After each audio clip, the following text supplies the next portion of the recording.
நண்பர்களே, உடன்பிறவா சகோதரர்களே, குற்றவாளிகளே. இங்க குற்றவாளிங்க யாரும் கிடையாது சிங்கம் சார். ஓ சாரி. எங்களை மாதிரி போலீஸ்காரங்க எப்பவுமே குற்றவாளிகளை பத்தி தானே யோசிச்சுக்கிட்டு இருப்போம்.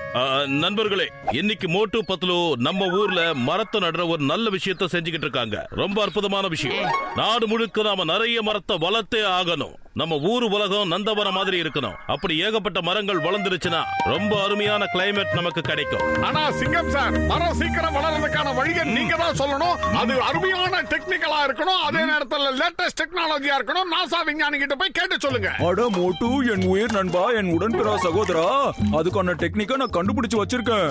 இந்த மருந்த அந்த செடியில 2 சொட்டு ஊத்தி பாருங்களேன். அந்த செடி கடகடன்னு வளர்ந்து பெரிய மரமா மாறிடும்.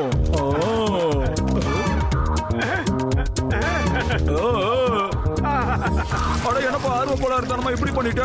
தப்பு பண்ணிட்டியப்பா.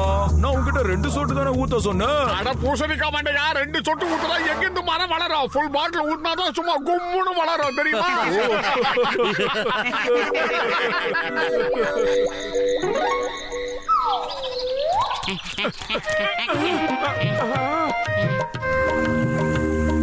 இந்த மரம் புதுசா இருக்கு. நேத்து வரைக்கும் இந்த மரம் இங்க இல்லையே. மோட்டோ, நேத்து செடிக்கு தண்ணி ஊத்துனியா, அந்த செடி தான் இது. டாக்டர் ஜட்கா கண்டுபிடிச்ச மருந்தோட எஃபெக்ட் தான் இது. இப்போ மரமே வளர்ந்துருச்சு. அங்க பாத்தியா எவ்வளவு அழகான மாம்பழங்கள் பெருசு பெருசா இருக்கு.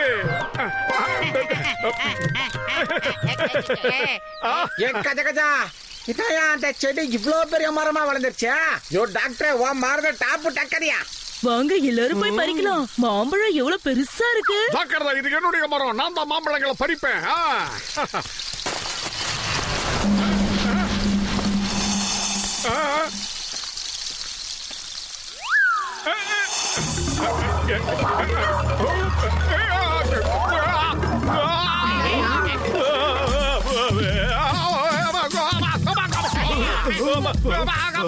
பூசணிக்கா மண்டையை காப்பாத்துறா.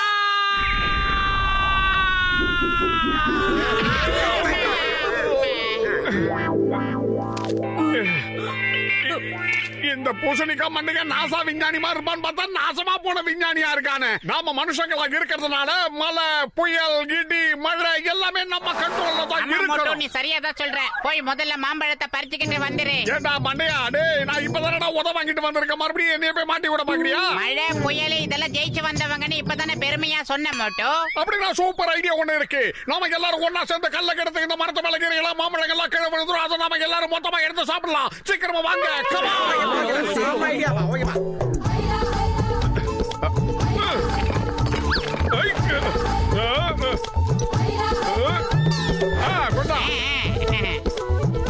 எல்லாரும் கவனமா கேளுங்க. நாம எல்லாரும் ஒற்றுமையாக இழுத்தோம்னா நாம ஜெயிக்கலாம். ஒற்றுமையே உயர்வு தரும். ஒற்றுமைனா என்னன்னு தெரியுமா? அதுதான் யூனிவர்சல். இல்ல அது யூனிட்டி. மோட்டோ, நாம பெரியவங்க எல்லாம் சொல்லி இருக்காங்க, ஒற்றுமையோட ஒரு சிறந்தது வேற எதுவுமே இல்ல. நாம எல்லாரும் சேர்ந்து அந்த கல்ல மரத்துல அடிச்சு பார்க்கலாம். இப்ப அந்த மரம் நம்ம கிட்ட என்ன பண்ணுதுன்னு பார்க்கலாம். நல்லா கேளுங்க, நல்லா கேளுங்க.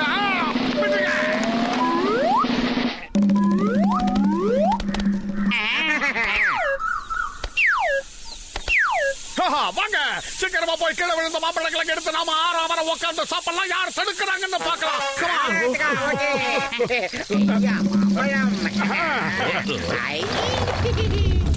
ஐயோ, எப்பா.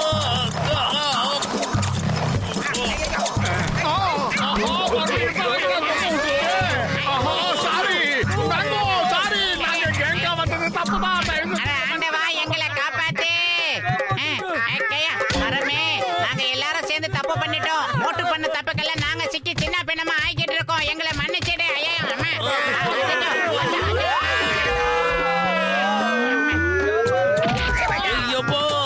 மன்னிச்சிருக்க, தெரியாம வந்துட்டேன். சட்டத்தின் மீது ஆணையா சொல்றேன், பாரத தாய் மீது ஆணையா சொல்றேன், என்ன விட்டுடுங்க. அப்பா, நான் தெரியாம இப்படி ஒரு தப்பு பண்ணிட்டேன், என்ன மன்னிச்சிரு. ஒற்றுமையா இருக்கிறது மிகப்பெரிய சக்தின்னு அவன் தான் சொன்னான்.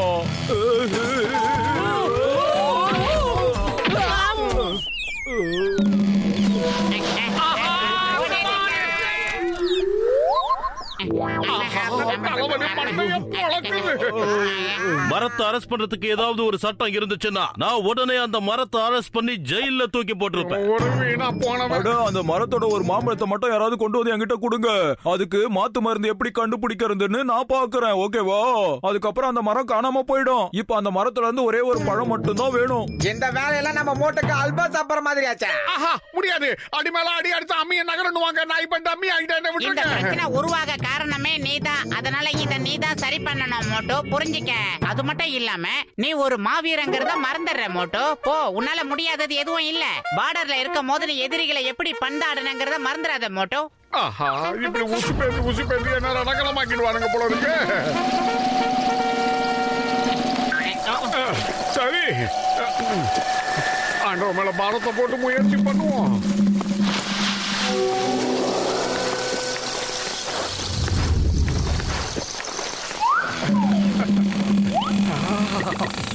நெல்லு, நான் இப்ப மாம்பழத்தை எடுத்துக்கிட்டு இருக்கேன்ல, அனாவசியமா என்ன தொந்தரவு பண்ணாத. நான் சாப்பிட்டதுக்கு அப்புறம் பேசு. என்ன காப்பாத்து மோட்டோ. நிறுத்து. மரியாதையை நண்பனை விடுதலை பண்ணிடு. உன் மாம்பழத்தை தொட்டதுனால தானே உனக்கு கோவம் வருது. இதெல்லாம் சாதாரண மாம்பழம் தான். ஆனா எங்க ஊர்ல பெரிய ஞானப்பழமே இருக்கு. இந்த ஞானப்பழத்தால சிவபெருமான் குடும்பத்துல ஒருத்தர் பிச்சுக்கிட்டு பழனிக்கே போய் உட்காந்துட்டாரு. அதுலதான் நாங்க பஞ்சாமிரதமே போடுறோம். நீயே வச்சுக்க இத. விடுறா முதல்ல அவனை.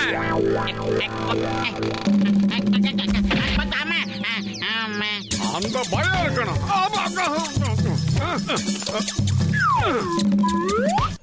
இனிமே உனக்கும் எங்களுக்கு பேச்சே கிடையாது. நாங்க எங்கிருந்து கிளம்புறோம். மோட்டோ, நீ என்ன பண்ற? மாம்பழம் கிடைச்சா அதை கையில பிடிச்சு வச்சுக்க மோட்டோ. இங்க என்ன 2020 லீக் மேட்ச் நடந்துகிட்டு இருக்கு. நான் பால் போட்டுக்கிட்டே இருக்கேன், நீ அடிச்சுக்கிட்டே இருக்க. என்ன தைரியம் உனக்கு? ஓடிடலாம் மோட்டோ.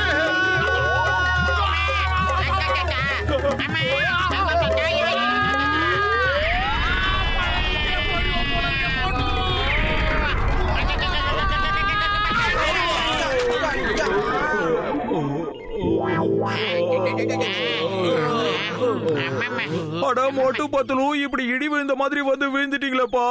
இதனால என் இடுப்பெலுமே உடைஞ்சு போச்சு போல இருக்கு. உங்க யாருக்காவது மாம்பழம் கிடைச்சதா? கிடைச்சிருந்தா கொடுக்க மாட்டோமா மண்டையா? எதுவுமே கிடைக்கல. நான் ஒரு மாம்பழத்தை எடுத்து வச்சிருக்கேன்.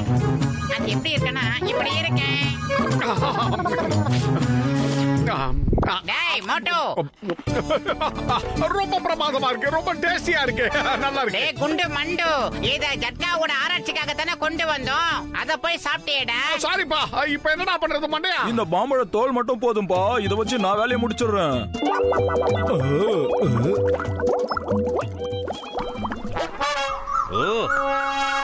இங்க பாரு மோட்டோ, சொல்றத நல்ல ஞாபகம் வச்சுக்க.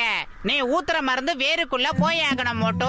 ஏதாவது செய். வயிறு காலியா இருக்கும் போது எனக்கு மூளை வேலை செய்யாத உனக்கு தெரியாதா? நீ ஏதாவது சொல்லு. ஐடியா.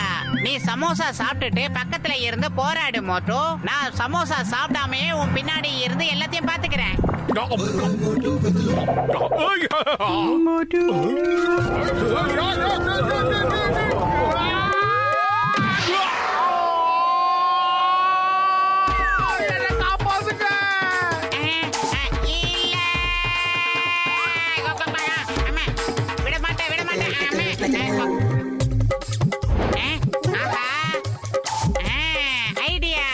இப்ப இதுல இத ஊத்தணும். என்ன மாதிரியே மரமும் சமோசா சாப்பிட்டுருக்கா என்ன? வட வட வட. இப்ப பாருங்க.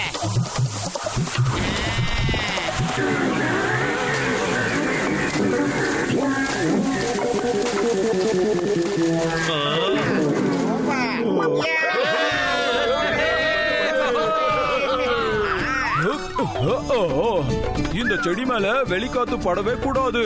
இந்த பாட்டிலுக்குள்ள இந்த செடி எப்பவும் அப்படியே தான் இருக்கணும். கச்சா கச்சா, எல்லாரும் நம்ம கடவுளுக்கு தான் நன்றி சொல்லி ஆகணும். என்ன பிரச்சனை இல்லது, எஸ் ஆயிட்டோம் இல்ல. அந்த பாட்டில என்கிட்ட கொடுங்க. இத கொஞ்ச நாளைக்கு நான் கொண்டு போய் அந்த ஜெயில வச்சிடுறேன். அப்பதான் என்னால நிம்மதியா தூங்க முடியும். உன் ஆட்டம் ரொம்ப ஜாஸ்தியா இருந்தது. இப்ப அடங்கி போயிடுச்சுல்ல. இனிமே நீ இந்த குண்டு சட்டிக்குள்ளேயே குதிரையை ஓட்டிக்கிட்டு இருக்க வேண்டியதுதான். என்ன ஆட்டம் போட்ட மனுஷங்கன்னா உனக்கு என்ன அவ்வளவு இலக்காரமா போச்சா? ஆஹா, நீ குட்டியானாலும் சரி உன்னை கட்டி போட்டு அடிக்காம விட மாட்டேன். ஒரு பழமொழி சொல்லுவாங்க, பிஞ்சிலேயே பழுத்து இருக்குன்னு. நீ குட்டியா இருந்தாலும் நல்லா இருக்கும்னு நினைக்கிறேன். ஒண்ணே ஒண்ணு எடுத்து சாப்பிட்டு அது மட்டும் என்ன காரியம் பண்ண? நான் தான் அதுக்குள்ள காத்தே படக்கூடாதுன்னு சொன்னேன்.